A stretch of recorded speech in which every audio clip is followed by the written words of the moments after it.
In Thailand, I managed to become a better photographer than I was before I left, working hard on how I observe my surroundings and completely changing my vision. Now it's time to tackle Vietnam with new challenges.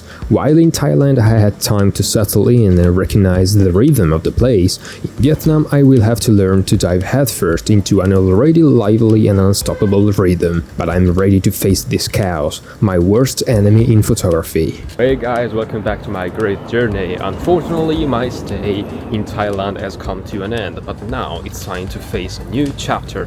So welcome in Hanoi, welcome in Vietnam, guys. My stay here in Vietnam won't be as long as the one I took in Thailand because I decided to take a break right before going to South Korea. So at the end of Vietnam, I'm taking a break of 2 weeks and I'm going to China to visit my new friend Cici. But this is another story and it's out of your own business. I remember you that as always I'm here to visit the country, to live the culture, but at first I'm here to take amazing pictures with my new vision as a traveler photographer. But I'm talking about this later, and for those who still don't know me, here is a little intro for you. See you in a few seconds, guys. If you don't know me, I'm Pat, and my biggest dream is to make photography the meaning of my life.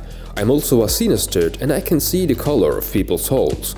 In 2025, I dropped everything and left, and now I'm wandering around Asia to discover the most unique and particular hues and shades along what I like to call the Great Journey, showing what the world looks like through my photographer's eyes. Here, the rhythm does not adapt, it overlaps. It is an orchestra of many different rhythms that overlap each other. There is no linear rhythm, but rather one arranged across multiple layers, so complexity becomes what I must focus on this time, something I'm not so used to doing, but I'm traveling precisely to grow in this regard, and as always, my goal is to go beyond the surface. Hey guys, here I am in Vietnam. It's a new context and this means new visions. Here in Vietnam I have to learn to shape a little bit my vision, because at first sight there is no specific rhythm, but rather multiple overlapping rhythms. There's not a real repetition, but a continuous contrast of topics living in the same space. So I have to work less on the ritual and more on the system imposed by the city. Stratification, overlapping, density, coexistence, tension, and consequently I'm not here to adapt my vision but to react. This time quite quickly because I won't have as much time as I had in Thailand. And again, I'm not here to take postcard pictures, but as always to go farther and deeper, even if my shots are not perfect. And if you enjoyed this video, guys, follow me for more content like this and see you in the next video. I'm going to spend only a few days here in Hanoi and there are so many themes that I want to work on. I'm not looking for harmony, but I want to try to accept the density without judging the chaos that's around me. I don't have to control anything this time and I don't have to find any specific rhythm. Hanoi is more layered, more nervous, more compressed city, a compact sequence of fullness that keeps moving without ever stopping. I had an incredibly hard time on the first day, taking photos according to my standards. I didn't know where to look and I ended up tired at the end of the day, not because of stress, but more because of overstimulation.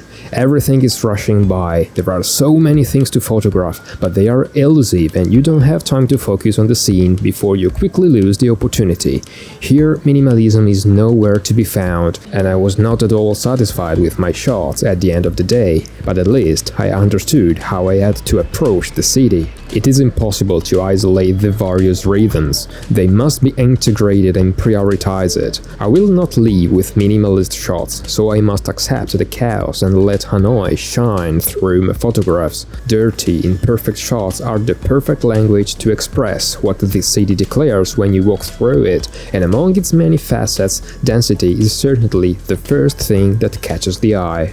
We talked about how many rhythms coexist here in Hanoi. Many repetitive elements that you can find all around the city. So many that wherever I am, I lose my way because the streets are all the same. Wherever you go, you can find the same structure, and most of the time, the rhythms have inner contrasts. The city never stops for a second. Motorbikes are everywhere. Conical hats pop up every now and then. roosters do it as well, but the most impressive repetition is the huge amount of red flags all around the city. And the contrast here is dictated by the propaganda that is above the daily routine that almost disappear under the red floating sea. Your gaze is caught only by the bright and shiny red all over your head.